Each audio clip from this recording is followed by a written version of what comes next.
This is a question I get asked a lot. Can white people experience racism in America? First, let's understand the word racism. It ends with ism, much like capitalism, the same ism. Communism, the same ism. Socialism, the same ism. So what does that ism mean? Ism means a system put in place by those in power centered around a specific set of ideas. For example, capitalism, a system put in place by those in power centered around capitalist ideas.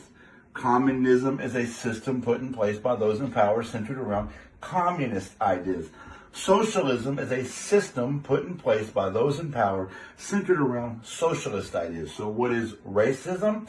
It's a system put in place by those in power centered around racist ideas. So then, can white people experience racism? What you're saying is when somebody says to you, cracker, honky, I don't trust white people, colonizer, white devil, that you're experiencing racism. Well, you're not. Let me explain. What you're experiencing is called prejudice.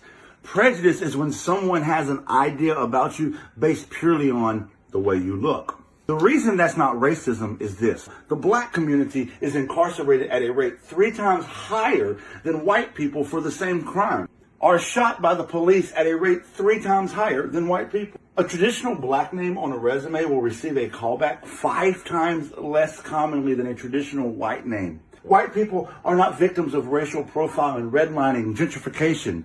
You see, the system targeting marginalized communities is racism. So even though a white person may experience prejudice, they'll never have to worry about being targeted by the entire system. And that's what racism is. And racism is much worse than prejudice. I hope that clears it up.